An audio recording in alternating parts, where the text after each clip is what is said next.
What I want from PlayStation in 2024 is pretty straightforward. I want games and game announcements. While we currently have a good lineup for the first quarter of the year, there are a lot of first-party studios that we have not heard from in a while. And a recent PlayStation blog gives us a good look at what is coming in 2024. But will we finally hear from a bunch of the studios that haven't said or shown anything in a long time? Many people felt that 2023 was a bit lighter for PlayStation, and the PlayStation Showcase lacked first-party announcements. Even the trailers we got from first-party games were mostly cinematic, with zero release dates or release windows. Now, I put all the good information right here at the beginning of the video so you don't have to go looking for it, because it is a longer video. It's a live stream. If you want to make sure you're here for the live discussions, be sure to hit subscribe, be sure to hit the bell button, smash the like button as well. That way you don't miss out on my content. So what do I want from PlayStation in 2024? Well, I definitely want a bit more than we got in 2023. Even though we got was solid and at times even surprising, but looking forward, I do expect marketing windows to be a bit smaller. It would still be nice to hear about games that are coming beyond the first quarter of 2024. So the first thing I want to look at are the 5 PlayStation games that I'm looking forward to in 2024, and one of them will probably get pushback from people, but I don't care. I think it looks fun. And secondly, I want to look at other games that are not just sort of slated for 2024, but also I think they have potential. There's also potential projects that we could hear about as well. Then I want to talk about the first-party presence in 2024, both at the showcase, the state of plays, and any announcements that we might get. I do think marketing budgets are shrinking to help with growing game budgets, but that will likely affect what we will hear about and when we hear about them. Lastly, I want to look back on 2023 and talk about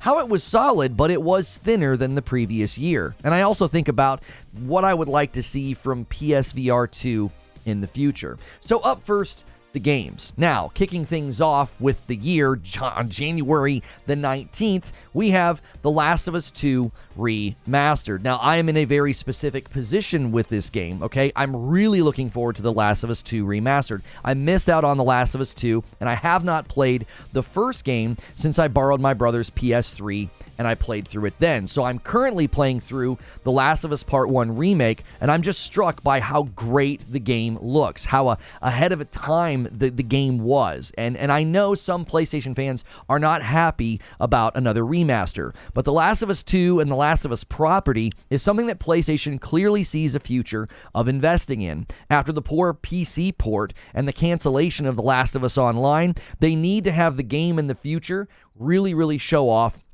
and land strong, especially the future seasons of the show, because those directly affect when the game sells and how well it sells. Every episode of the first season actually affected game sales. So I am really looking forward to The Last of Us Remastered, and it is kicking off the year right away. Now, hitting a good cadence, the next game lands on February the 8th. Helldivers 2, and I think games like this are needed. Just fun co-op games with your buds. The graphics continue to surprise me whenever we see new gameplay. For a multiplayer game, it actually looks surprisingly highly detailed, and it has good lighting. Oftentimes when you play games like this and you're out in open areas and multiple people are playing, a lot of the times the graphics are somewhat degraded. Now, I'm most interested, though, in how they support this game ongoing with content, and if they do view this as one of the PlayStation Live Service games. Many people have said that the PlayStation Live Service experiment has failed, even though they just announced the increase in funding and have only canceled one project and pushed back others. I actually think that's a sign that they care about game quality. And if Helldivers 2 is their first foray into live service, I am interested to see how they decide to support the game in the immediacy as well as the ongoing future of the game, because content really matters for games like that. Now, on March 22nd, continuing a nice cadence, January, then February, then March, we have Rise of the Ronin. And yes, I know that on February 29th, Final Fantasy VII Rebirth is coming, okay? That's a huge win for PlayStation fans and Final Fantasy fans, but it's just not one of the games that I'm anticipating. I'm not really a Final Fantasy guy.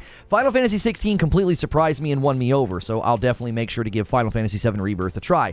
But I am more looking forward to Rise of the Ronin, even if the latest gameplay has some spots that look a bit rough. I know this is an art style thing, okay? And I know that not every game needs to be crazy photorealistic, realistic, but even some of the animations like riding on the horse and some of the running, they just look really rigid and rough. Now, other animations look very fast and very fluid. I'm also intrigued by the 4-player co-op aspect of this game, so this is one that I'm certainly looking forward to, and again, they're kicking off the year pretty strong and pretty quickly, okay? Now, the next game is one that I know I'm going to get pushback on, but I just don't care. I think Foamstars actually looks fun, and numerous people that were completely uninterested in this game have said how surprisingly fun it was. A quick look at all of the Foamstars previews, you will notice a word keeps showing up, the word surprise. I saw, if you go to Google, just search Foamstar previews, okay?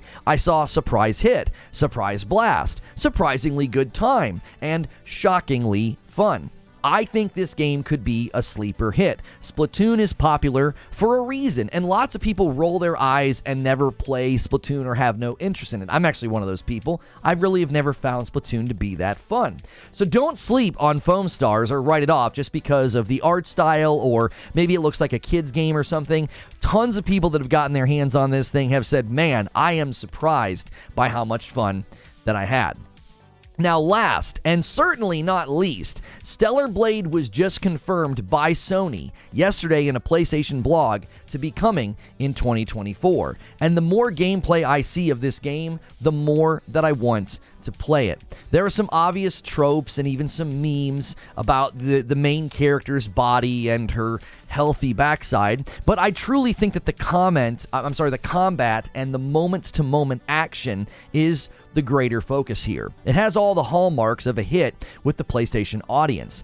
Now, there are, I think, some things about games like this that you might not enjoy because the combat does seem incredibly fast, and this trailer here was basically a cinematic trailer. But if you actually skip ahead, you will notice that the combat is incredibly fast, very, very cinematic, highly animated, and just the lighting and the effects, it just looks absolutely fantastic. I think this thing is set to be a hit with the PlayStation audience. Now, there are some games slated for 2024 that either have not been confirmed or don't have dates. They're just sort of targeting 2024, but I am definitely hoping we see some of these, okay? I don't have trailers for these ones, but Phantom Blade Zero looks to have very fast and unique combat and gameplay. Pacific Drive is a survival game with a car. You beef up and level up the car. It looks super creative and fun. Ultros has a very unique art style, and it looks like a solid little indie title, okay? Those are just some of the games that are confirmed or maybe even slated for 2024,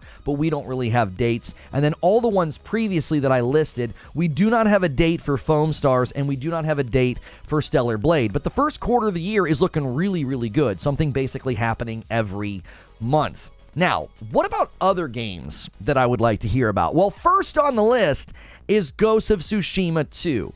4 years after the release of the first game is a perfect time to start marketing, okay? If they release it in 2025, that would be a fantastic dev window for Sucker Punch, especially because it's a sequel. They can really lean on the existing engine, existing builds, existing assets. So building a sequel in 4 to 5 years, I think that's a fantastic amount of time, and I would love to see that. I would also love to see Ghost of Tsushima come to PC in 2024. Now, that's a great way to start up the marketing of the sequel.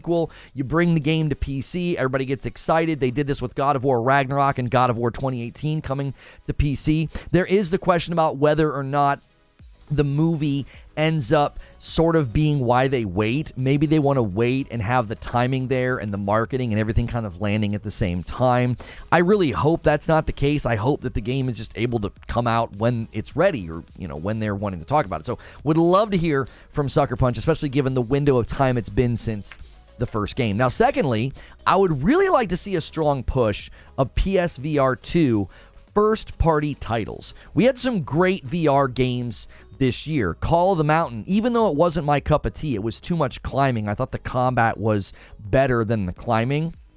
I still thought it was a great graphical showcase of what the PSVR 2 can do. And in the wake of that game coming out, a bunch of studios pivoted their development to the PSVR 2 because I think they're seeing they can do so much more. Standalone units are great. I love my MetaQuest 3. I've been really enjoying Asgard's Wrath 2, but it's just not going to be able to do as much as a unit that's plugged in to a PS5. So In the wake, though, of good games like Call of the Mountain and Synapse, we got a lot of really crappy VR ports. PlayStation needs to step in and do a much better job with quality control.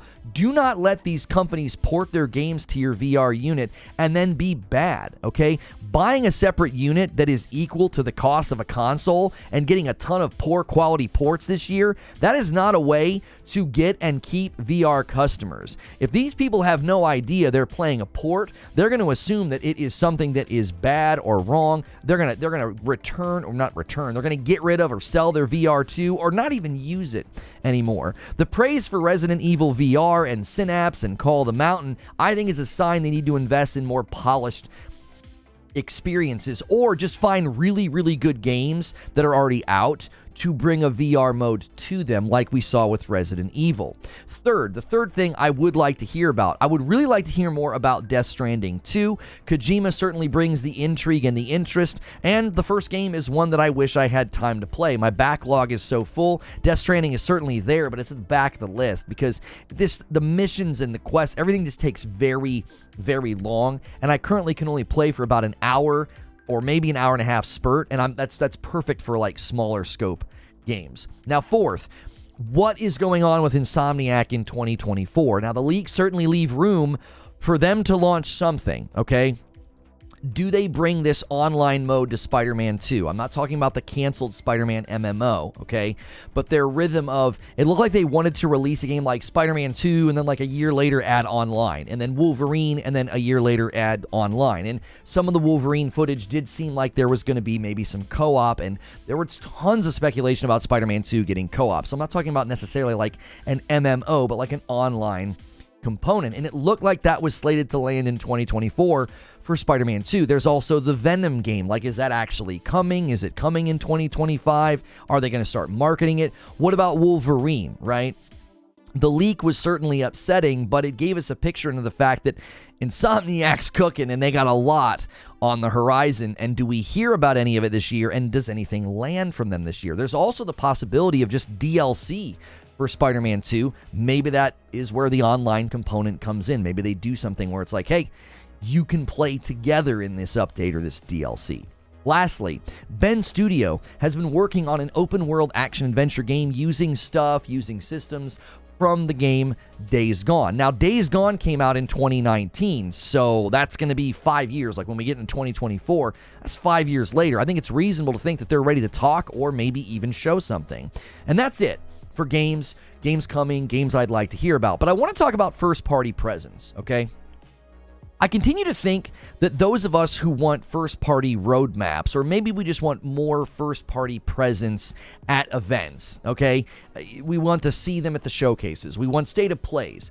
I think we're going to continue to be disappointed, okay? Sony is handedly winning the console distribution fight. So the PlayStation Showcase of 2023 is likely the format going forward. They don't need to focus on or really distinguish between first party and third party when they're winning so many customers to their platforms. All they have to do is promote and sell games. They're not in a position where they need to focus on making sure like big first party games hit every quarter like Xbox is focusing on. Xbox's strategy is tied to hitting games at a cadence to maintain and grow Game Pass. PlayStation's just saturating the market with hardware at a breakneck speed, and they're more focused on selling games than bolstering their subservice. There's nothing wrong with either strategy, they're just very different, and because of that, the cadence of first party is just, I think, going to be different for PlayStation. Now, I have to say, 2024 already looks like it's going to be a better first-party cadence than 2023. You have The Last of Us 2 Remaster, Helldivers 2, Rise of the Ronin, Stellar Blade. Those are all confirmed. That's all first-party. That's 4 games. That's essentially matching the cadence of Xbox's first-party releases. Now, you also have games that essentially function like a first-party exclusive with Final Fantasy VII Rebirth and Foamstars. So I don't think if you're wanting them to come out in a showcase or a state of play and be like, here's an update from this company and here's an update from that company and all these different things, you're not going to get that. They're not going to be putting out first-party roadmaps. We also learned from the Insomniac leak, these budgets are mushrooming and ballooning and getting too big. A great way to save money is to shrink your marketing budget, which means your marketing window is going to shrink. And I think that's better for the consumers. Just this morning, I saw an article saying that they should just show the Horizon multiplayer game because people are worried after what happened to The Last of Us Online.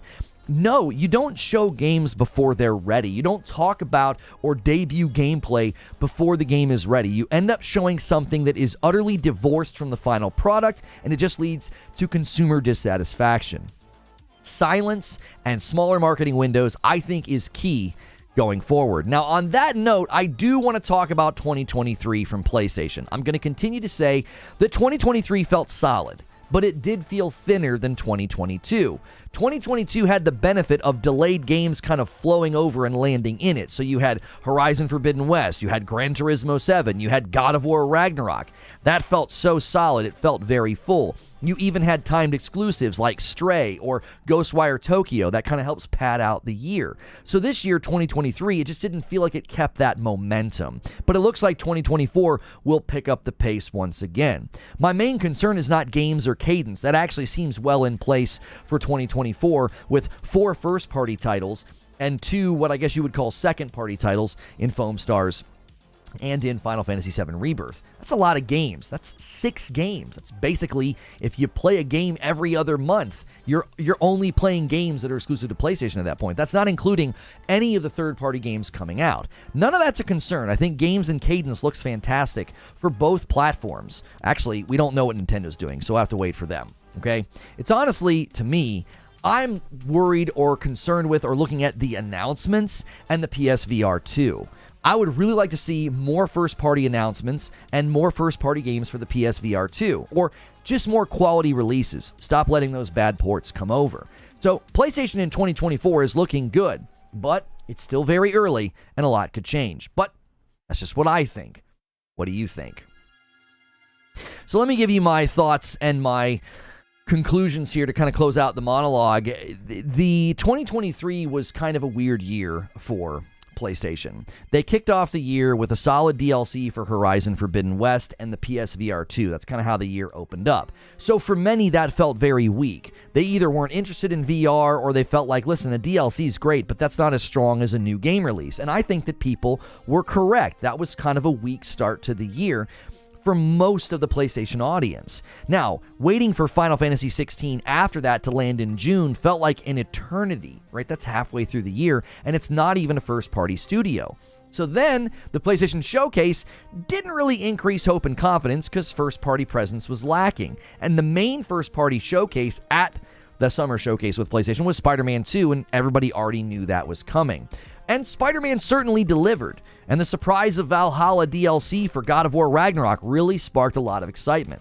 I actually think PlayStation played the marketing and the hype machine rather well in a year where they had less to release.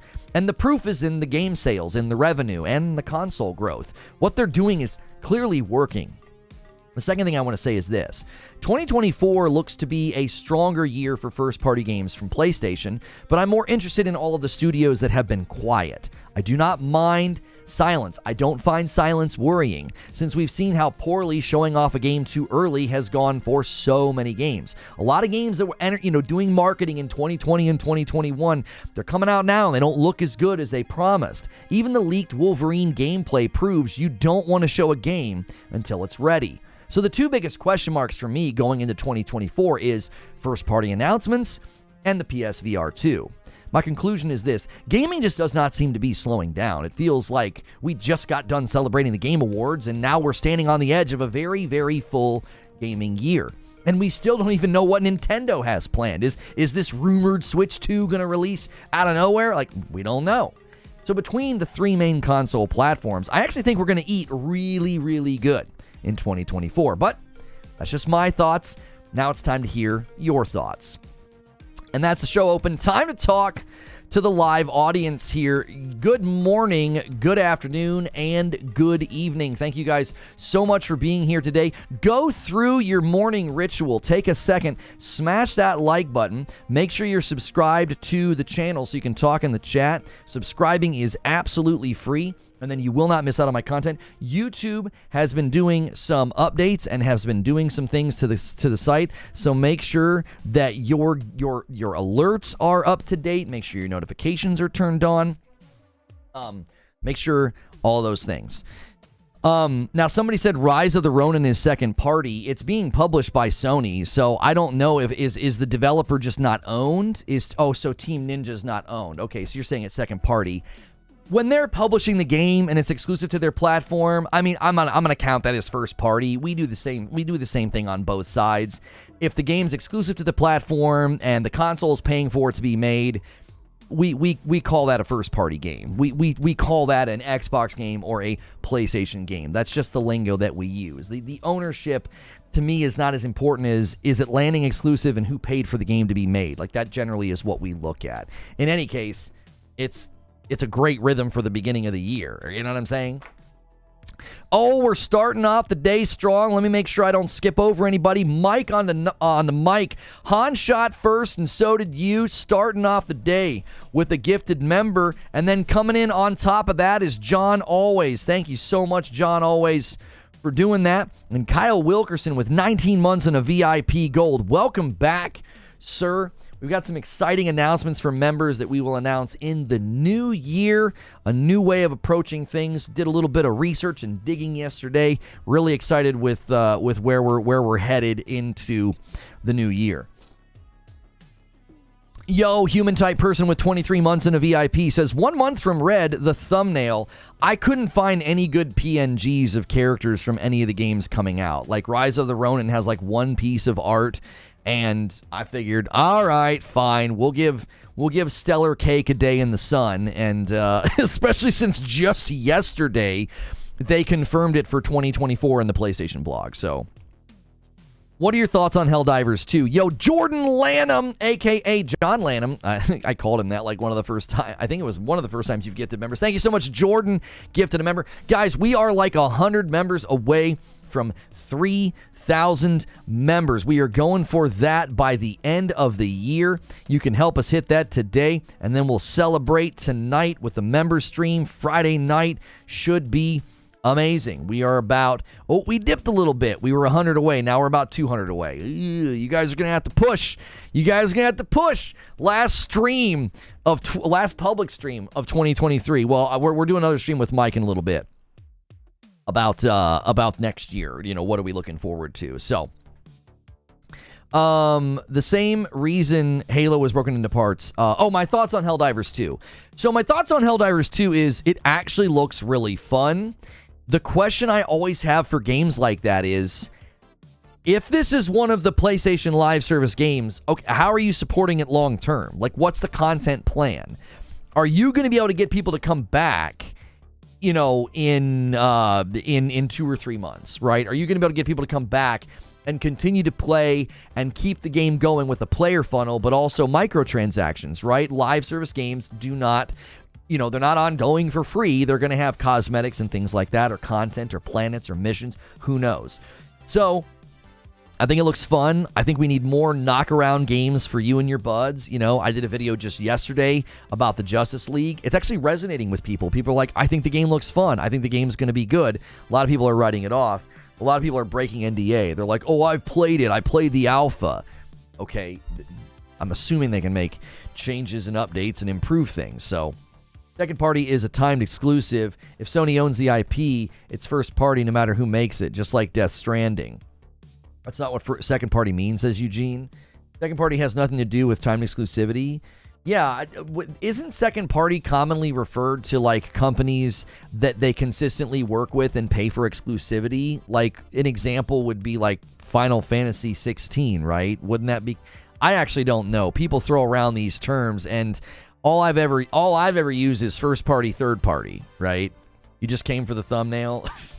Well, I'm glad the thumbnail's working. If you guys like today's topic or today's thumbnail, make sure you press that thumbs up button. Lastest Gaming Man says, I just worry about the leaks before the games come out, like Rockstar's new game. The other games have been having trouble with that still. I've not seen any leaks that they're having trouble with the games. Second party is a developer who's not owned by the platform, developing a game funded and owned by the platform. Okay. So when so second party refers to kind of like what I said, but not exactly. So second party is a developer that their game's being funded for this platform, and the game's being developed for that platform, but they're not owned. So that, I guess, Rise of the Ronin would be second party then, because they don't own, PlayStation doesn't own Team Ninja. Insomniac prior to acquisition was second party with Ratchet and Resistance. Okay. So yeah, I guess you could say then technically Rise of the Ronin is second party. But again, I just feel like these delineations don't matter. It's an exclusive. If you've got a PlayStation 5 and you're looking for games in 2024, you've got a very, very steady flow at the beginning. The Last of Us 2 Remastered, Helldivers, Final Fantasy VII Rebirth, Rise of the Ronin. I mean, that's hitting. You know what I'm saying? That's hitting very, very quickly. I did not realize the thumbnail was going to be such a problem. Guys, it's the image everybody uses for Stellar Blade. It's not my fault. You know what I'm saying? I can't control the size of the cake. You know what I'm saying? I just put it on the table. I didn't make the image. It's not me. You know, I didn't even take the picture. The cameraman, did. That's on him. I actually think the combat in Stellar Blade looks just awesome. It looks so, so good. Is the new Blade game going to be on PlayStation? I have my own theories about what's going on. I ultimately think it is going to be a multi-plat, because if it wasn't, you would be shouting from the rooftops that you had a Marvel exclusive. You would be motivating people to come to your platform. You'd be motivating people to buy your console right before the holidays, and they didn't do that. So all signs point to that. I covered that in another stream. I mean, I'm open to maybe Marvel's controlling the marketing. Even then, even then, I don't know why Marvel would want to hide that, Brian was 16 months, says, I came for the thumbnail, stayed for the content. Thank you. The cameraman understood the assignment. He did. Publishers consider any game they publish to be first party, whether they own it or not. You knew what you were serving up with that thumbnail? Listen, dude, sometimes you got to put, the big piece of... I'm not going to keep doing this. Okay, let's actually have a conversation. Loney, it cannot be overstated.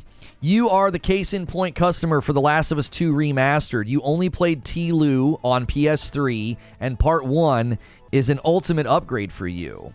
And you hadn't yet had time to play Part 2, so getting it for maximized for PS5 is ideal. You, Loney, are the target customer. You are not the only person like this.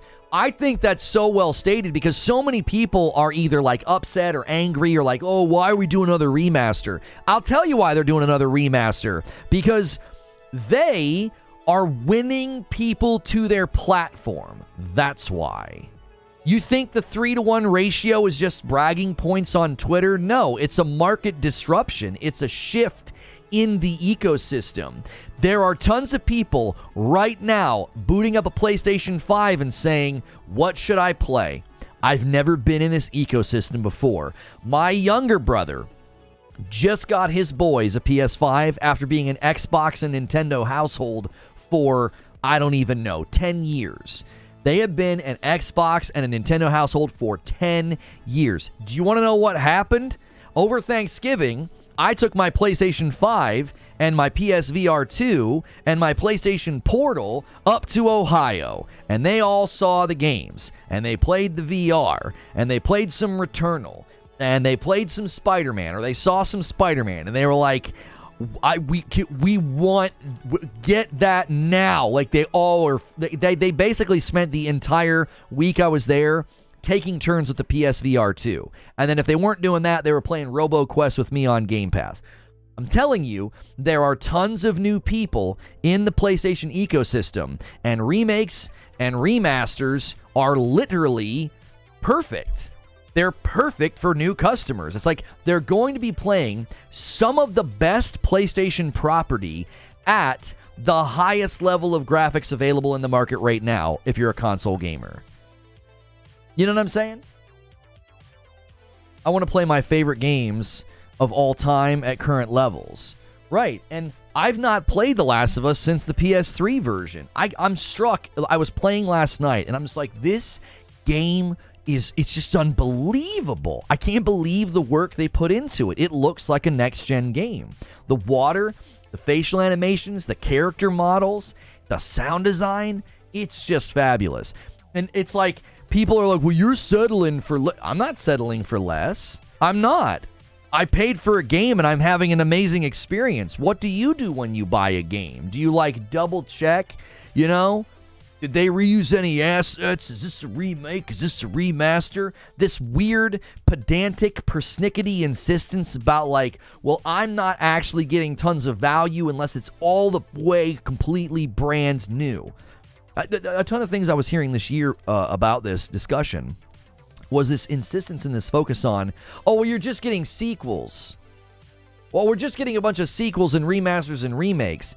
The insistence on everything being completely and utterly new, I just feel like you're robbing yourself of really great experiences. Like I don't play a game and my experience is diminished because it's a sequel. Often it's enhanced because it's a sequel, because I readily can deduce and detect how much the game has improved. Spider-Man 2 is a great example of this. God of War Ragnarok is a great example of this. Horizon Forbidden West is a great example of this. I'm hoping Hellblade 2 is a great example of this. I think that's not a diminishment. It's this weird, it's this, I don't even know where it comes from, but I think it's wrong. I do. Well, it's just my opinion. I don't know. I think it's wrong. I think it's wrong-headed to look at every game and be like, unless it's completely and utterly brand new, I'm gonna chop it down a peg. I'm gonna diminish its success. I mean, if you look at the success of Halo, some of its fondest memories and some of its most celebrated titles are sequels. So I don't think that this mentality is one that I'll ever agree with. And I don't even think it's healthy. It's like, I think you're diminishing your ability to enjoy games, man. Who cares? Now, I understand, like, if you just got done playing a remaster and you're like, well, they're doing a remake, like, I think those people have a valid disinterest. I think their disinterest is completely valid. They're like, I just got done playing the remaster of The Last of Us 1. Like, what do I care about this remake? Even then, the difference between the two games was just fantastic. Like, the graphical uptick is just awesome. And I just think I'm not really interested in defending me enjoying games or being excited about games anymore. You know what I'm saying? Like, if you want to question or criticize why someone likes a game because you think it's like platform allegiance, man, that's fine. You can throw mud in a pit. I'm over here playing video games and having a good time. I just don't care about any of that. I think both platforms look like they got really, really good lineups for the coming year. They really do. And then Nintendo could come out of nowhere and blow us all away.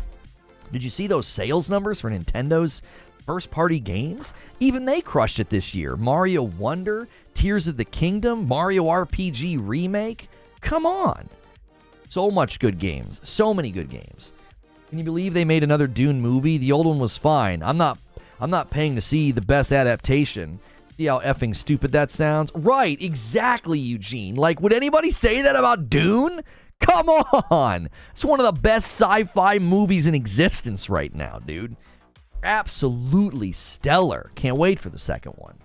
Yo, my man Hyde with 9 months of membership and a VIP. I need to finish a platinum for T-Lu 2. I've been missing the last trophy to upgrade all the guns. I beat it shortly after release. You want to know what's insanely satisfying in The Last of Us Part 1 remake is the upgrade table. I freaking love it, dude. I'll just make him get stuff out and put it away just to watch the animations. Like, I'm like, all right, Joel, get the bag out, open it up.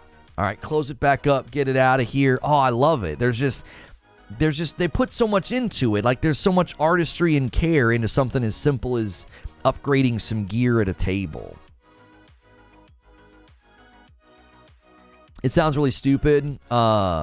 It's just a downplay of Sony. Yeah, I mean, I'm just not interested. I'm not interested in that conversation anymore. I'm looking forward to games from Xbox. I'm looking forward to games from PlayStation. I don't care if you think Foamstars looks dumb. I'm going to play it. I bet you my kids are going to love it. And I'm going to have a fun time. Like, my joy and my mirth and my enjoyment is not dependent upon strangers on the internet being like, I think that game looks trash. Well, then don't play it. You know what I'm saying? There's plenty of games that I look at and I'm like, dude, I wouldn't touch that game ever in my life. You know? And I think that's what makes the gaming world go round, is all that diversity. Yeah, Ghost of Tsushima 2, man, it's time. It's time to see it. It's time to bring it out. You know? It'll be 4 years since the first game launched.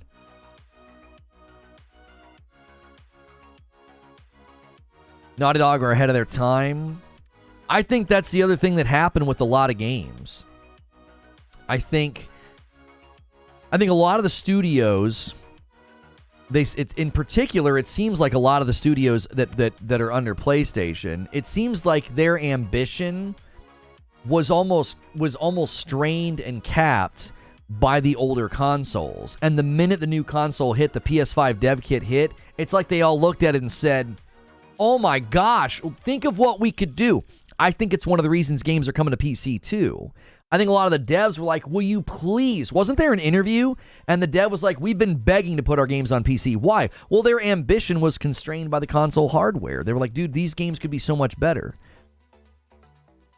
Ghost of Tsushima 2 would be like a PS5 Pro title.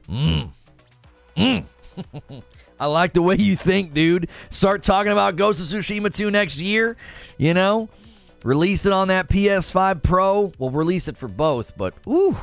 Aaron Wright with 12 months of memberships and a Reforge writer. Happy holidays, Reforge Gaming. Been a minute since I last tuned in. Looking forward to some good games. Yo, thank you so much, man. Welcome back. Can't wait to play Rise of the Ronin, Phantom Blade Zero, Assassin's Creed. Oh, yeah, dude. Year of the Ninja. It's Year of the Ninja and the Samurai. Rise of the Ronin looks a little janky. I'll tell you that much. I think it looks a little janky. I'm willing to admit that maybe some of those animations are from early builds, early slices, because some of the other animations look great. And I know it's an art style thing. The graphical fidelity is not that impressive, but the fact that you can play with more people, like up to 4 people or something like that, because I would say that might be why some of the graphical fidelity has been tuned down, which is why I think Helldivers 2 is kind of impressive looking. Usually multiplayer games, they got to turn some of the fidelity down. Love that mindset, Lono. Let's leave the console wars for the bottom feeders. We just love games. Keep moving forward. Yeah. Is this a science channel? Because I'm hearing way too many facts at once. That's why I don't slander Naughty Dog. Yeah, man. People need to keep Naughty Dog's name out of their mouth. I play their games, and I'm telling you, even the scenes, I'm playing that game, and like something will happen. Like you get the truck, right? And just the scenes and the music and the tone and the setting, it sticks with you. It's like a good book or a good TV show. You know what I mean? They're all like, oh, movie games. And it's like, why is that a problem? If the game looks so good that you think it's just a movie game. Did you see the clip I tweeted from Nib from Ragnarok Valhalla? I'm like, just a movie game. Look at this combat. Combat system in Ragnarok is bonkers. I always watch guys like that play, and I'm like, that's not the game that I play. What are you doing? Are you Neo? Can you see the Matrix? How do you play like that, dude? I always feel like a loser. I look at their gameplay and I'm like, dude, I don't play at this level at all. Like, how did you do any of that? Yo, Joker Quinn with a gifted member. Thank you so much. Bumping the line to 4. If we hit 200 members a day, we'll be at 3,000. I'll give you guys a New Year celebration stream. It'll be a blast. That thumbnail thick. That thumbnail thick, though.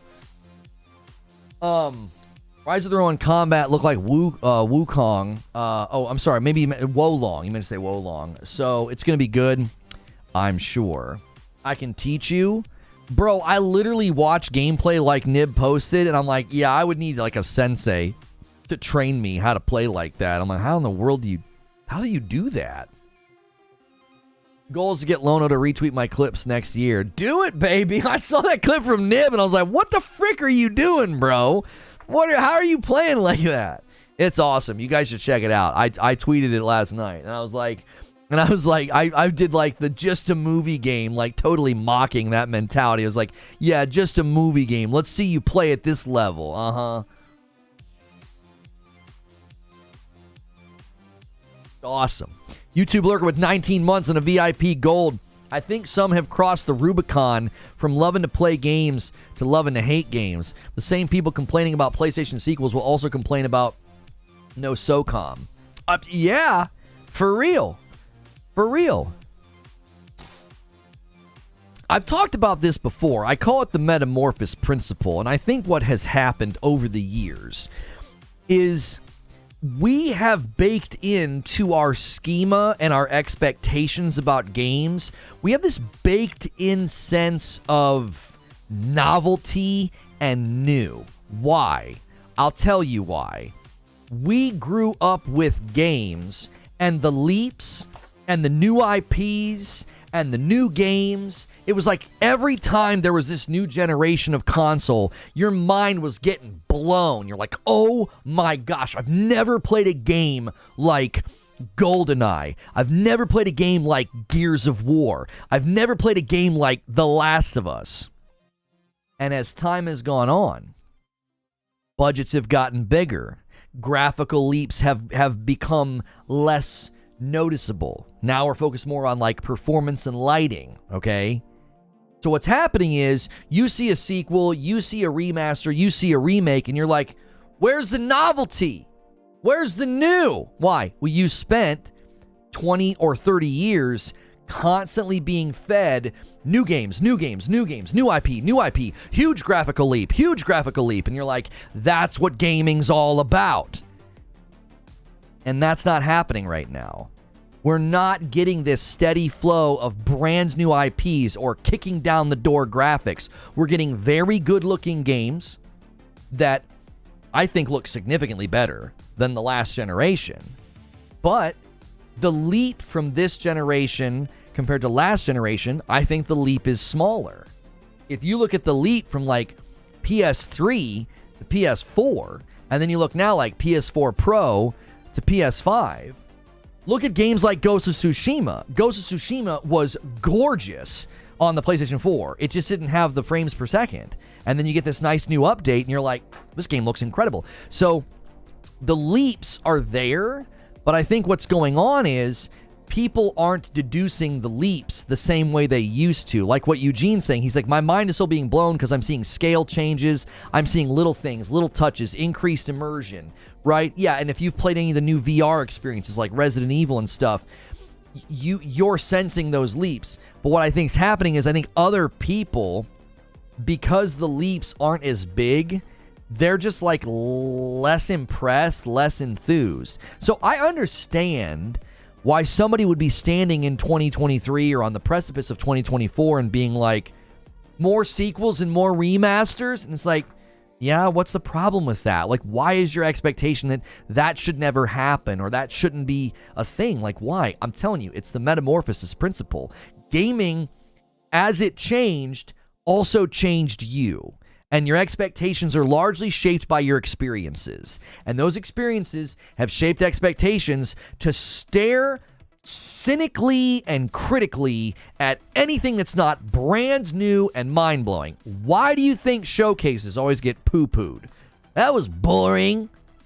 Where are all the new games? We already know about this game. Look at this lame indie title. Like, I'm telling you, that's where that comes from. That's that. It's like they don't see it. It's like they don't see how they've been sort of twisted and bent into somebody that's like, you can't, like, it doesn't sound like you can enjoy anything now unless it literally blows your brain out of the back of your head with graphics and a brand new IP. And a lot of the new IPs don't do so well because they don't have the brand recognition. They don't have that reach. Like Hi-Fi Rush, one of the best games of 2023 for Xbox, and its consumption level on that console is low. It's like, what in the world? Why? New IP, not as recognizable. What probably got downloaded and played more? What?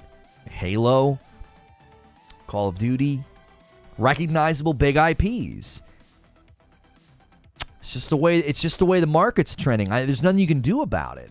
These companies are risk averse. They're not going to invest in new IP. They're not going to invest in all this new technology if they're not going to be able to make a return on it. And when they do, you can see some of the new IPs struggle. Immortals of Avium, brand new IP, gameplay that I thought was really enjoyable. Graphics, performance was iffy. It didn't have the greatest performance, but the graphics and the vibe didn't do well enough. Crashed and burned.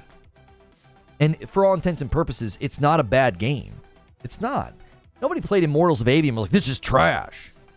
This is terrible. I don't know, Elden Ring did fine.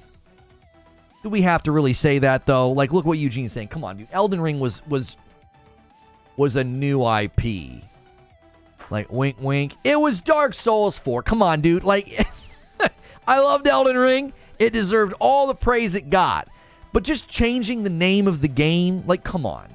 We've had this discussion about Starfield. Starfield imports so much from Fallout. It's Fallout 5. Like, that's not even hate. That's just being honest.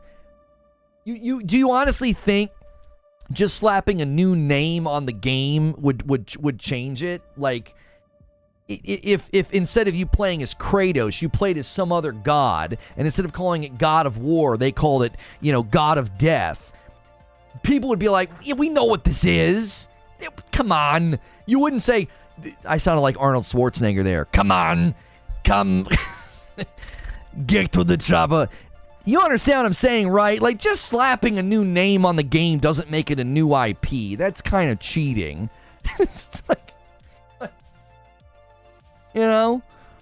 like, was Miles Morales a new IP because it wasn't Spider-Man 2? It was a new IP, but it wasn't. Come on. So Miles Morales was a brand new IP? No. They use the same map, and they use the same assets and enemies. Come on. That's ridiculous. You gotta call a spade sometimes, dude. Sometimes you sound like Bill Cosby. That's not the compliment it used to be, You put the pudding. You don't want to sound like him anymore. Oh, golly. Miles is in the same universe, though. But you understand what I'm saying, Lone Wolf. If it walks like a duck, talks like a duck, and sounds like a duck, and you put a top hat on it, it doesn't make it the Monopoly guy. Like, it's still a duck. Do you know what I'm saying? The obsession with new IP. We had this discussion a while ago. Yeah, is Star Wars Outlaws a new IP? I think it's a new video game IP, yes. Jedi Fallen Order was a new video game IP. It's not new intellectual property. Hogwarts Legacy was a new video game IP. Okay? It's not new intellectual property. It's certainly leaning on Harry Potter's popularity, and Jedi Fallen Order and Survivor certainly is leaning on the popularity of Star Wars, right? Yeah, Avatar. That is why Avatar is just Far Cry with giant Smurfs. That game, the way that game's been treated, I just want to... Okay, so when you play a platformer Metroidvania and you get double jumps, wall jumps, dashes, and different types of attacks, are you like, bro, I've played Metroidvania and platformer games that have done this before. I'm taking points off. This is lame. We don't do this with other genres. People did the same thing to Liza P. It's too much like other FromSoft games. Pump the brakes. Is it a bad game? Is the combat bad? Is level design bad? Did they make game development faux pas? No. It's just similar to something you played before. Why is that a problem? Why is that a negative? I can't believe this samurai game has swords in it. I've played games with swords in it before. I'm taking points off.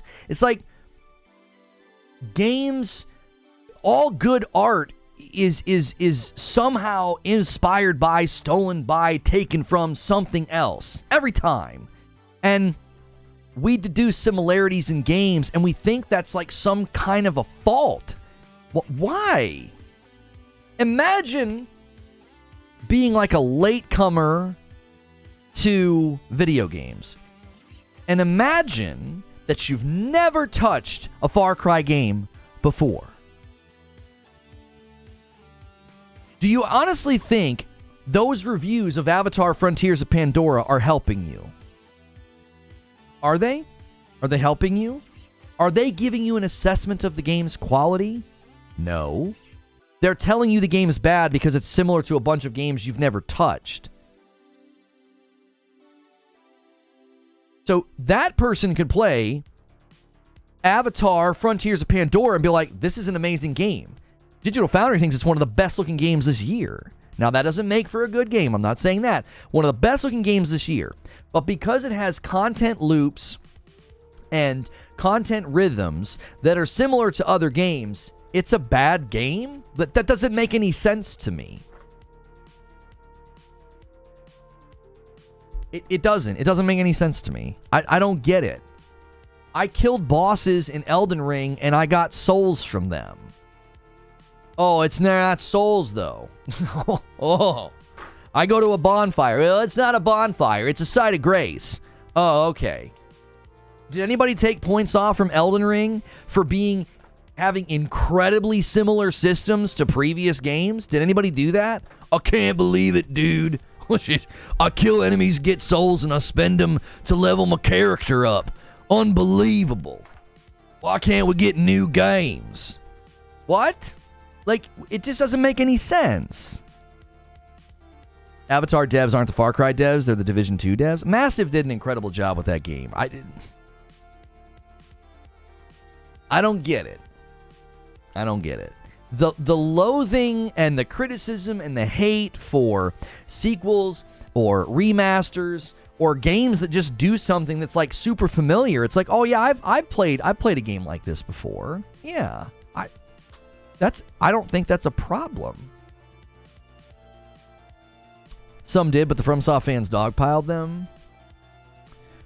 Well, yeah, I mean, I'm sure there are people that looked at Elden Ring and said, oh, it's just open world Dark Souls. Yeah, they're right there in chat, right on time. ER is open world Dark Souls. Yeah, a lot of people said that. I'm not saying that's valid. I'm saying we pick and choose.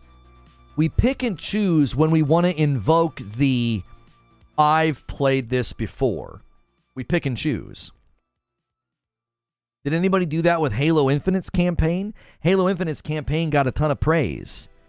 Didn't you do a ton of things in the Halo Infinite campaign you had done before? Didn't you use weapons and fight enemies that you have seen before? That didn't seem to be the problem. That didn't seem to be a problem. People enjoyed it. It got good reviews.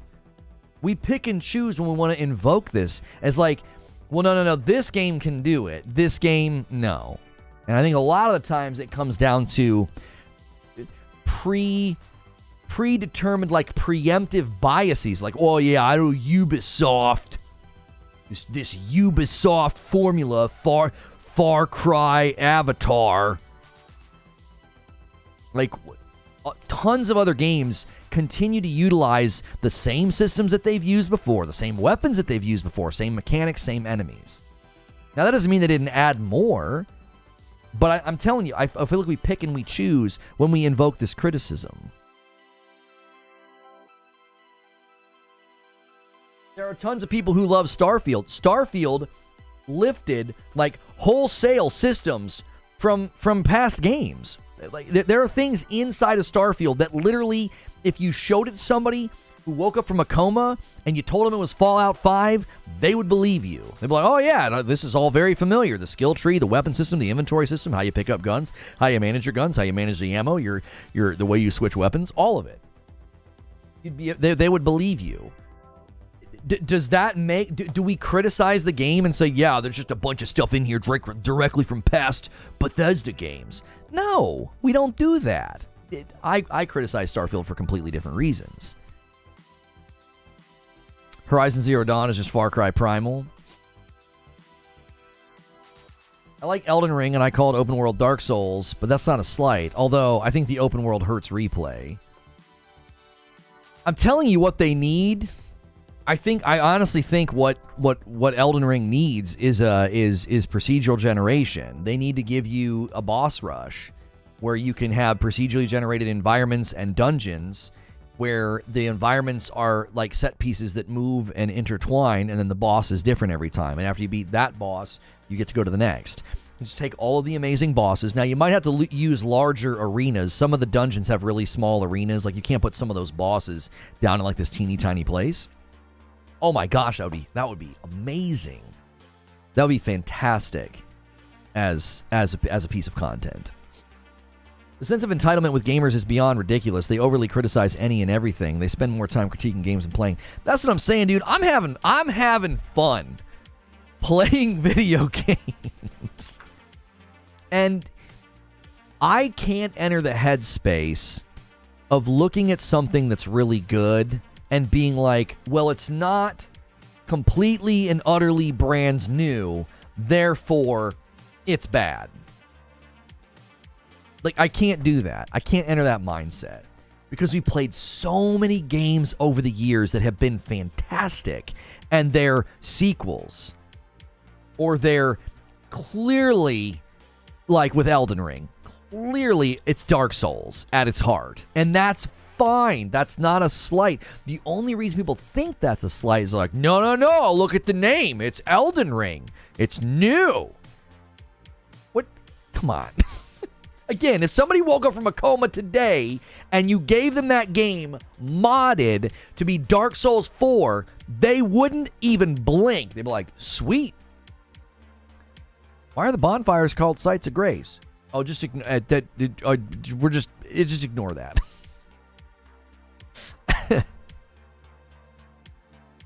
Bossman Davey for $5 says, I don't know, man. How can you blame people for wanting something new? Would you go to see a remake of Avengers Endgame every 5 years, even if you know how it ends? It depends.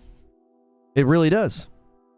It depends on the casting. It depends on the quality of what I'm seeing from the trailers. It depends on, is there some new technology they're able to harness that they weren't able to harness 10 years ago? I don't know. It's very, very dependent. I'm not blaming people for wanting something new. We've got new games coming. For all intents and purposes, Helldivers 2 is brand new because it's a completely different game than the first. It's not top-down.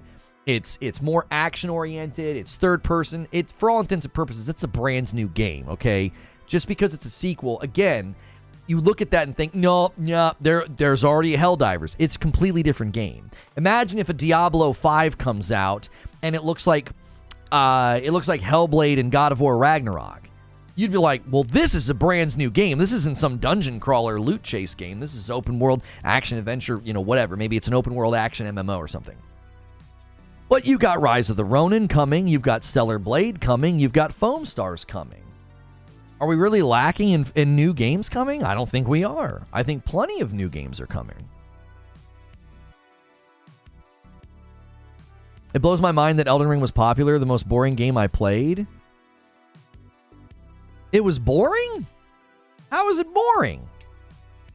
Yo, B. Carter is legit, pushes the button and takes us to 5 out of 25, tempting maybe somebody to drop a 20 bomb on the day. We are 200 members away from 3,000. That's our stretch goal for the year. This is our last day to hit it before we're done with public streaming in 2023. I do have a second stream today with my good man 30 and So Gaming. Looking forward to gaming in 2024.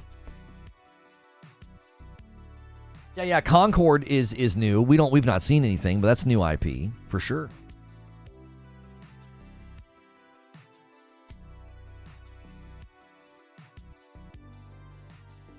Helldivers 2 looks the same. Besides the perspective, that's not a stab at it because the first one was awesome. Okay, but hang on. That sentence is no disrespect. That sentence is nonsense.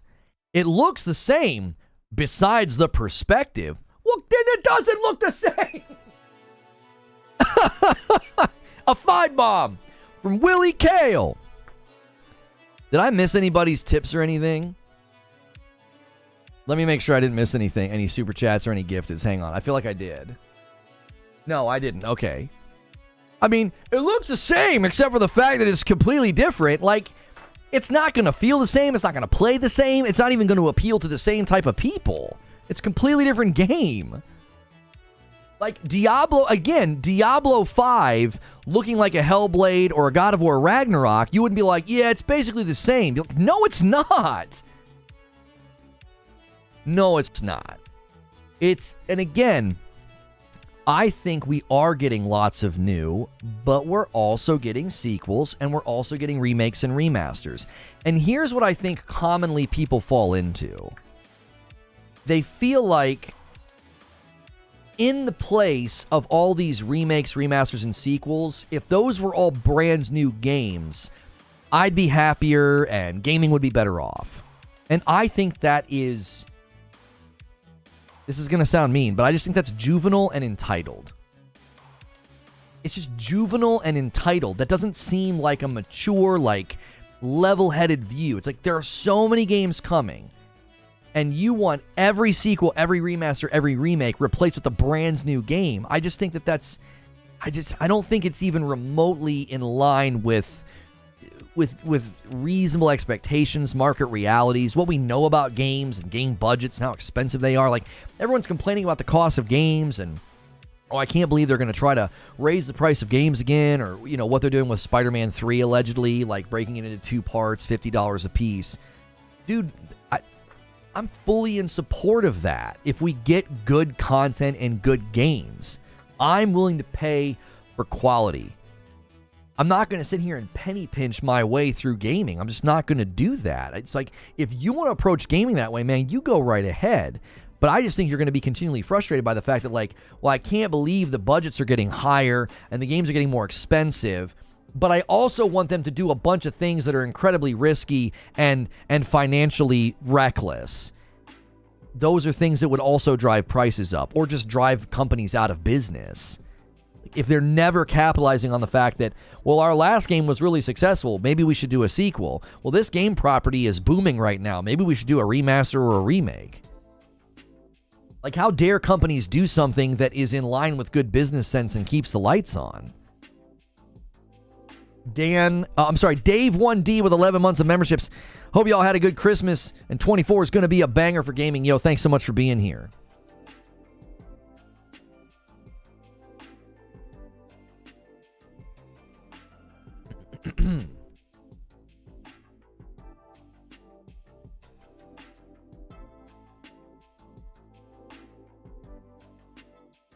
I'd rather pay a few more dollars for quality than a few less for crap. I have no problem paying $50 for a game and then a year later paying another $50 for the second part. I have no problem with that.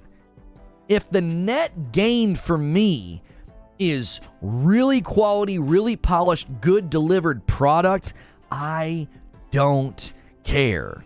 Well, you're just a corporate shill. Just bend over. No, it's a symbiotic relationship. If you pay into something that you value and you keep getting value out of it, and you're like, yeah, but in the past we paid less. No, in the past we paid more.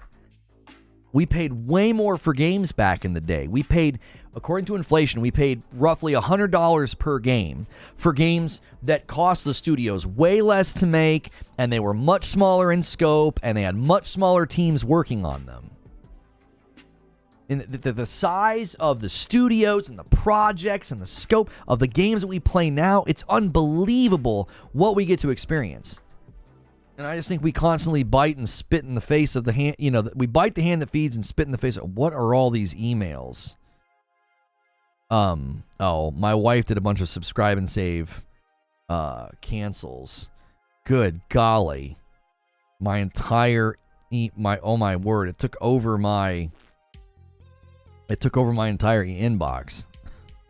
I was like, well, either a bunch of people ordered some coffee or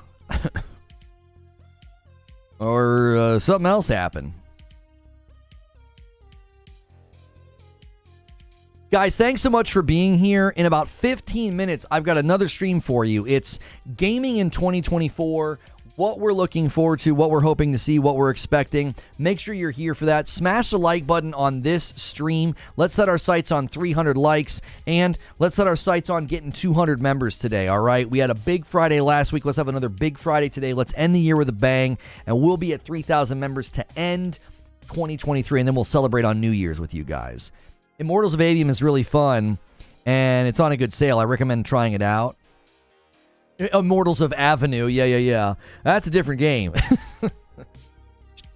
Immortals of Avenue, just walking around the street. Were NES games worth $50? For what they offered, $15 to $20 would have been a fair price, but that would mean current pricing is more than fair. $50 was $100 in 1990, and $50 was $80 in the mid-90s last time I checked. No, according to inflation back then, games were actually not $50. We went and looked at this. Nintendo 64 and Super Nintendo era, you were going to the store and you were buying a video game for anywhere from $60 to $80. Now, according to inflation, $60 to $80 is somewhere between $100 and $120. So we were spending more money back then for games that were smaller than what we play now. Look at what you spent on Ocarina of Time, and then look at what you spent on Breath of the Wild. The comparison is staggering. You spent less money on Breath of the Wild, and you got a game that could gobble up and consume Ocarina of Time and spit it out. Size-wise, I'm not talking quality-wise. I think they're both fantastic games. But size-wise, scope, all of it, budget. Come on. They're not. It's not even comparable. So, if you want new games and you want new IP, number one, I think we're getting them. I think we're getting a very, very steady flow of that. If you hate remasters, if you hate remakes, if you hate sequels, I think you need to find a new hobby, because I think you're just going to continue to be full of hate. And a hobby that drives you to hate isn't a healthy hobby. I mean that. If you froth at the mouth and get angry and get emotionally wound up about the fact that these companies want to make money, these companies want to sell remakes, remasters, and sequels, they want to stay open, they want to make a profit, if that's bothersome to you, I think you need to find a new hobby. I think this hobby is unhealthy for you. I don't think I would ever be in a hobby and be like pocket checking the companies that make the products that I like. I just don't think I would doing that. Yo, a gifted member from DK Bager taking us to 11 members on the day. Thank you so much. Good to see you, Javier Cotto. Shelly with 7 months of membership says, PlayStation's been pretty fortunate with all their new IP risks being multi-million-dollar sellers. The Last of Us, Horizon, Days Gone, Tsushima. Will the new IP streak end? That's the other thing that I think always gets lost in the discussion. In the last how many years? In the last 5 or 6 years, we've just consistently got tons of new IPs, and now the dividends of that, the benefit of all those successful IPs have been sequels, remasters, remakes. I think that's such a well-made point.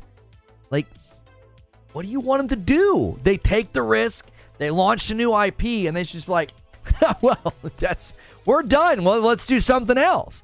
Like, they took a huge risk with Horizon. Yo, another gifted member coming in. Thank you so much, Uncle Liberty. And a $2 super chat tip from Sneaky Wolf says, Batman Forever on Super Nintendo was $95.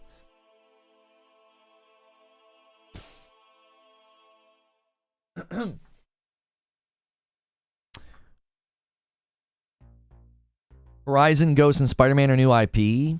Now, you got to be careful with Spider-Man. I do admit you have to say that Spider-Man was a new game IP. It's not a brand new IP. Like, they didn't create a brand new character that was suddenly a hit. Right? You know what I'm saying? You got to be fair there. Like, you know, it wasn't like super risky. You know, I don't know if anybody's going to like this character. It's frickin' Spider-Man. Like, it's not quite the same. Like, I think the biggest risk a company has taken in the last, you know, I don't know, 5 to 8 years, one of the biggest risks we've seen with new IP was Horizon. Completely different type of game from Guerrilla. And a brand new character, a female redhead who's not like dialing in the hot girl tropes. I actually think Aloy's beautiful. I think people are weird and obsess and Photoshop her pictures to make her look different than she looks in the game. I actually think the character model is absolutely gorgeous. I think people are stupid, but that was a risk. That was a risk, man. People are like, Guerrilla's doing that? Okay. They talked about that in a blog post recently, how they were like, I don't know, this could go poorly, you know? Yo, Lord Horg with 7 months. Some Neo Geo games were $200. People love redheads. Yeah, I know, but there's people with, you know, weird. People are weird. I think people just want variety or cadence from their studios. I think the point is the studios themselves become franchise players. It's not that they want new. They want Naughty Dog to do another new thing. Shelly, listen, I actually have no problem with people being like, yo, what's going on, Naughty Dog? What's going on? But if you look at the rhythm, I think Naughty Dog's made the right call. I think they've made the right call. A very passionate, very well done remake, and then a remaster. What do you think that's doing? It's funding a very good, well-built, completely next-gen Last of Us 3. Now, if they would have not done any of that, and they would have made sure they rushed Last of Us 3 to market, we'd have a cross-gen Last of Us 3, and you'd have this inconsistent catalog of The Last of Us. You'd have a remaster of Part 1, and then you have you'd have Last of Us Part 2, which admittedly already looks pretty good. It does. I'm anxious to see I'm anxious to play the remaster. But Last of Us Part 2 has aged very well. It's not that bad. But what they've done now is they've funded a completely next-gen Last of Us Part 3, and then their catalog will be super consistent.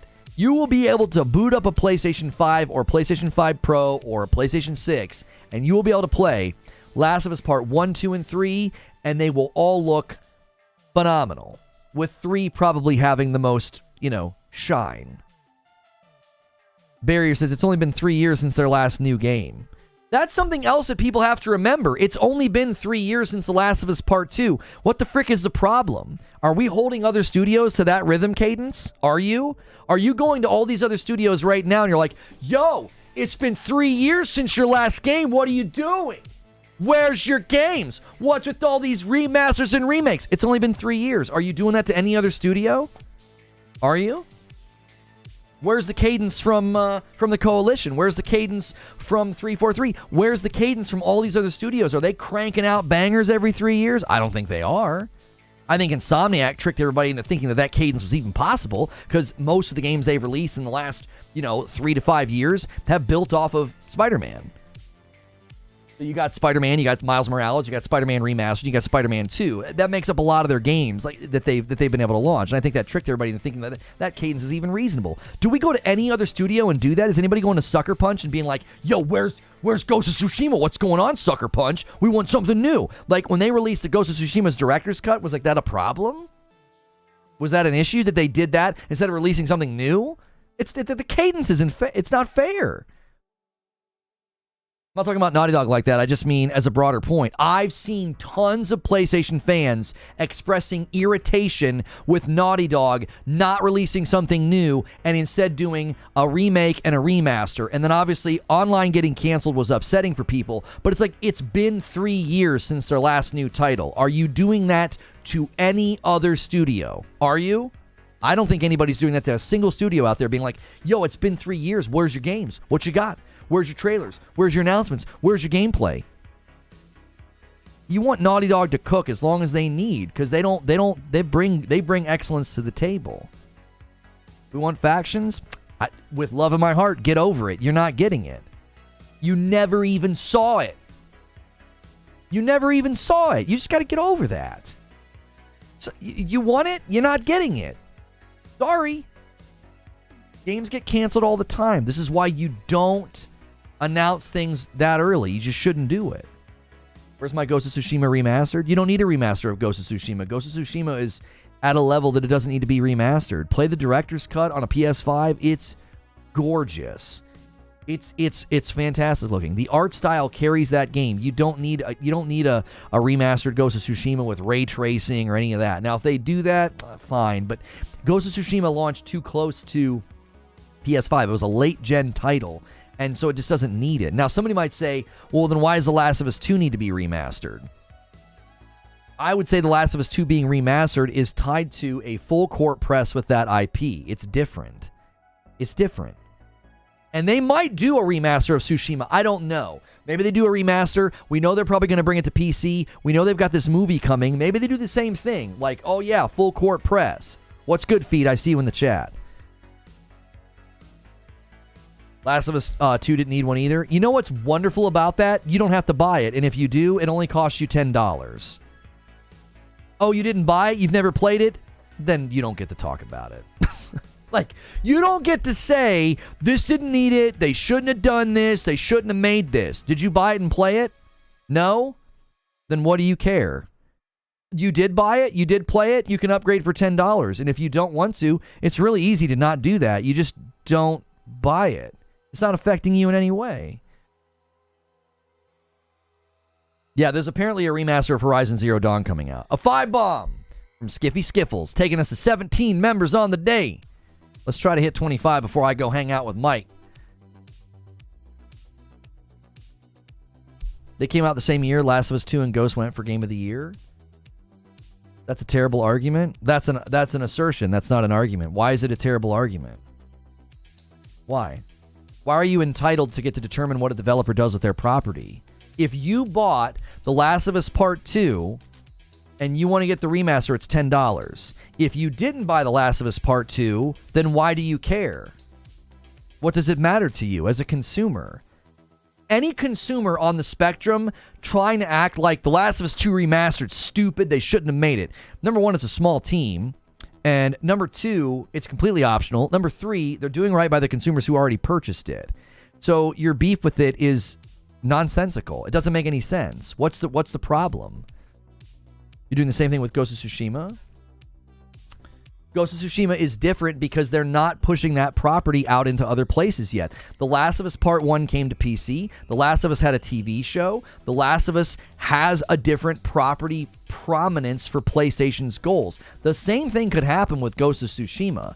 They could do a remaster of Ghost of Tsushima. They opted to do a director's cut instead. I don't know why they made a different decision, but guess what?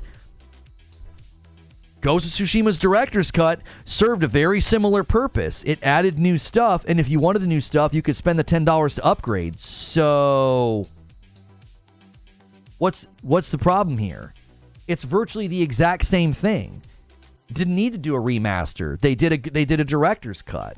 Yo, I totally missed this. Sorry, we're in the middle of a heated debate here. Skiffy Skiffles with 27 months in a VIP, and a 5-bomb from MASH, and a 10-bomb from Rissick. Coming in and taking us up. Excuse me. That's 32 members on the day. We'll see if you guys go crazy. Like, they basically did the same thing with Ghost of Tsushima. They just didn't call it a remaster.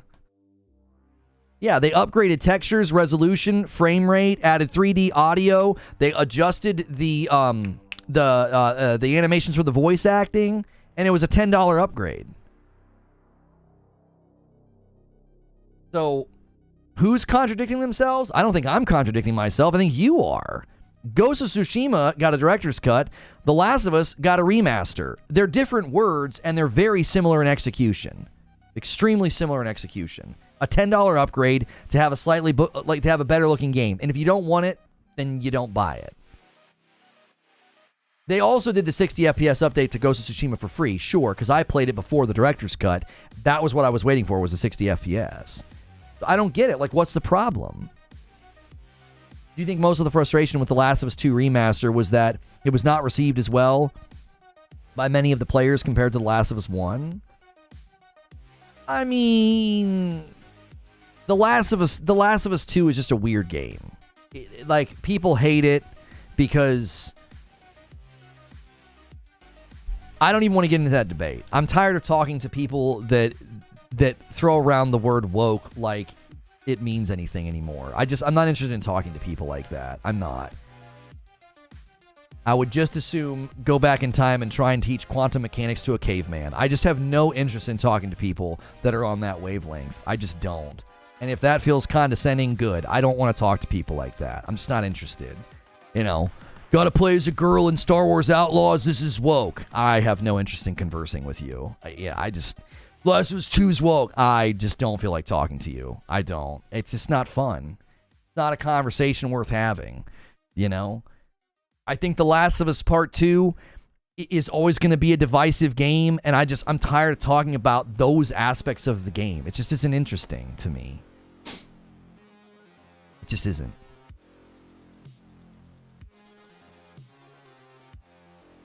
And for that game to constantly be criticized and hated, and the remaster, why are they doing a remaster? People got just as upset. People got just as upset about the Ghost of Tsushima's director's cut, and they got just as upset at the Death Stranding director's cut. It's always this: if it's not new, I hate it. You know, if it's not new, I hate it, and it's like, okay.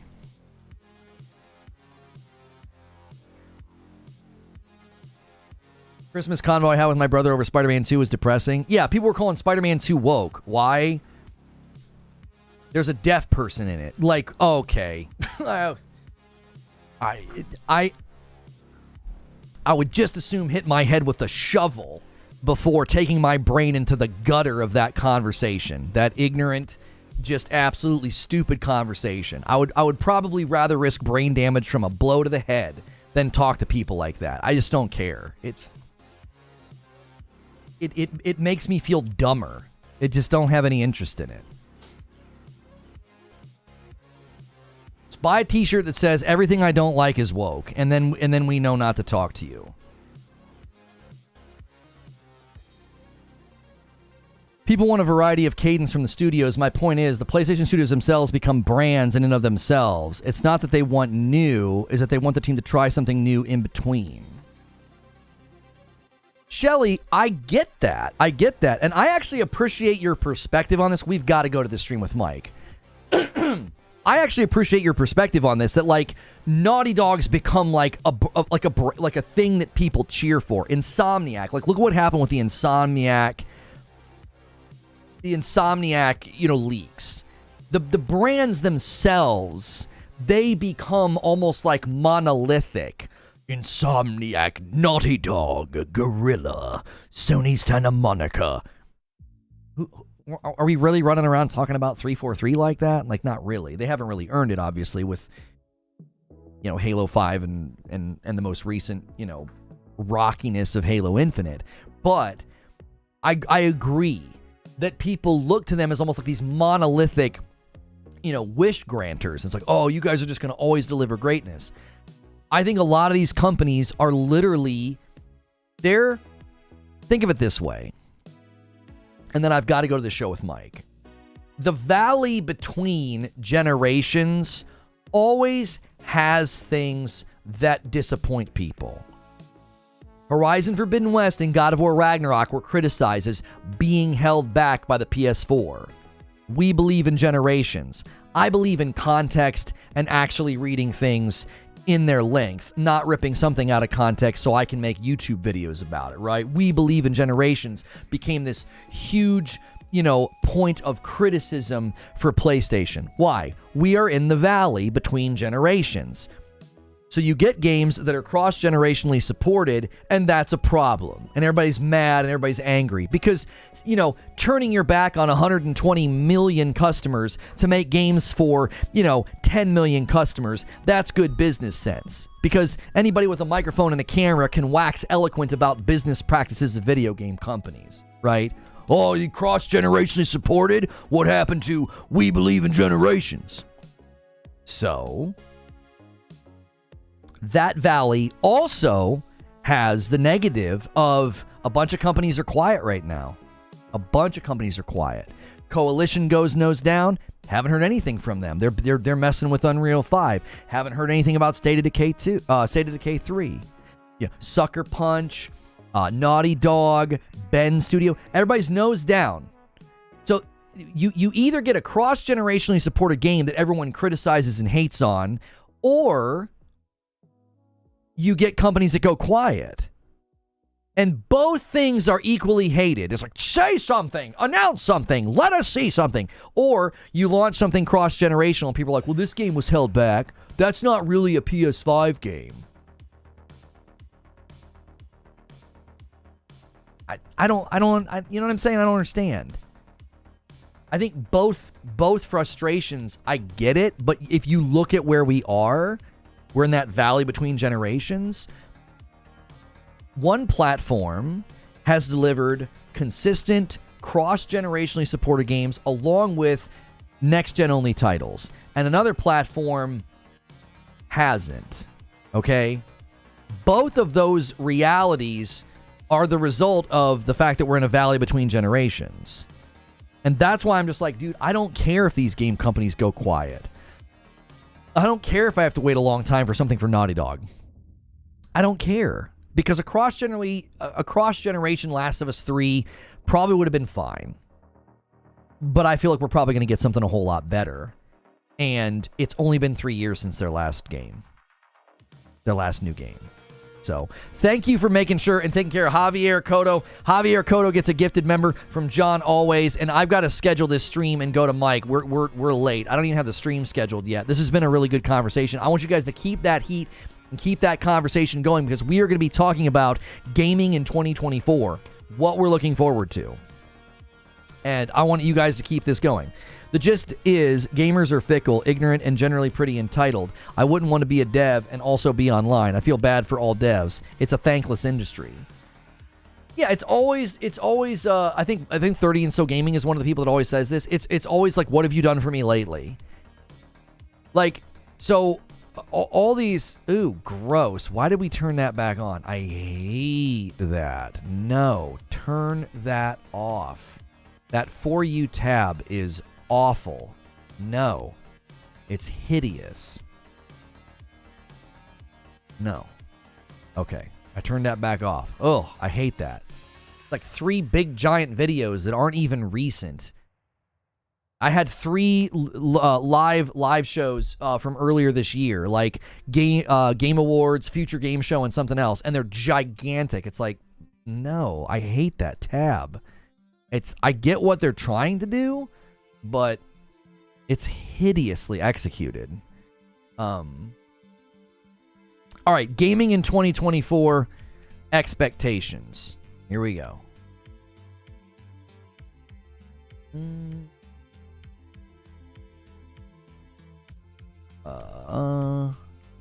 Got to schedule the stream with Mike and set up redirect. So what I want to know from you guys is what are the big games that you guys are expecting next year? I'm gonna keep us in the Stellar Blade category. I feel like that's a pretty anticipated game, pretty highly searched game right now since they just confirmed it yesterday. And this thumbnail turned out really, really nice. And I'm gonna give you guys a link in just a second. I'm scheduling now. And you guys can keep the gifted member train going. 33 out of 50. Every 25, I give 5. And, all right, schedule. And I'll gift those when we get over to the new stream.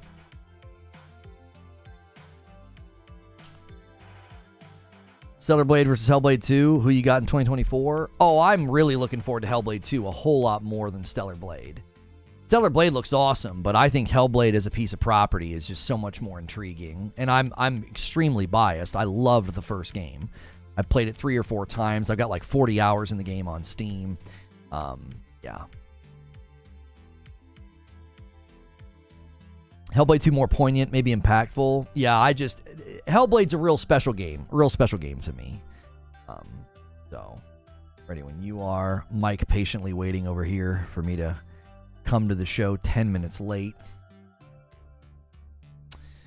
Let me change the thumbnail too, since what I want 2024 from PlayStation.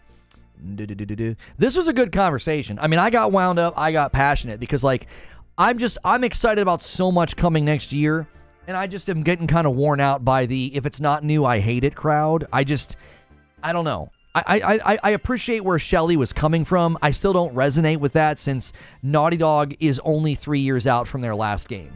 Like, I feel like that invalidates a lot of the criticisms that I've seen. It really invalidates them. It's like, what's the problem? It's been 3 years. I don't think we've approached any other dev that way. Now, you've made a good point. that these devs almost become monolithic. They almost become their own brand, and people look to them in ways that are different. And I think that's probably true. That's probably true. And that's probably why people I think, are unfairly coming at Naughty Dog like they're out of step or something. It's like, okay, how many other studios released a game 3 years ago and haven't said anything and don't have anything new and don't have any announcements or trailers or gameplay? Like, come on, what are we doing here?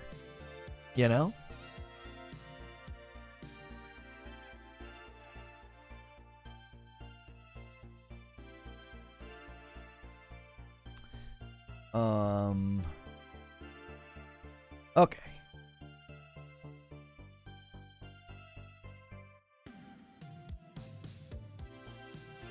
All right, I'm gonna send the classic tweet.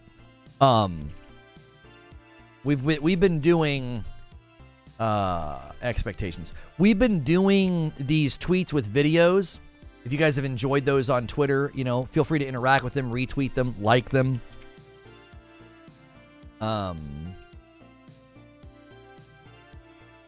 But I'm gonna do the classic tweet with just a link to let people know what we're doing.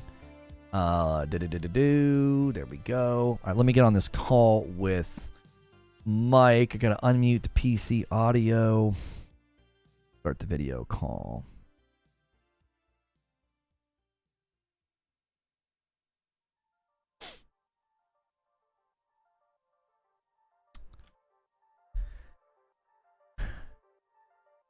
Yo, what's good, Mike? What's going on, man?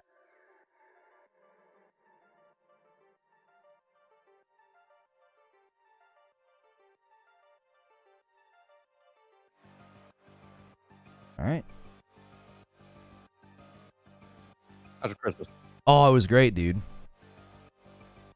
It was like the exact Christmas I wanted. Chill, stayed at home with the kids, did stuff with church. It was everything I wanted. Nice. How was yours? It's good. Went down, visited some family in South Florida, and then got back about 2 days ago. So nice, relaxing time. I like getting away from social media, screen, yeah. Everything else. Just a nice time. Okay, guys, there's a link in chat. That's where we are headed. A brand new stream. So you can click the link in chat, or you can ride the redirect. Make sure and smash like on this before we leave. We only need 50 more likes to hit 300 likes, so do that on your way out. And hit like on the new stream when we get over there, okay? YouTube's been real funky with likes lately, and sometimes they don't count. So double check that when we get over there. And you guys can keep gifting members as well, and I'll pay up what I owe when we get over there. Is it not possible to share Mike's audio in Discord? Do I have to watch a YouTube video? You got to watch a YouTube video. Thank you so much. Somebody by the name of John ordered some Reforge roast. Oh, this is fake. That's fake order. Somebody's testing something out. His name was John Smith, and he had all these promos. I was like, what the heck's going on? We're running promos? All right. Click the link in chat, guys. We're headed to the new video.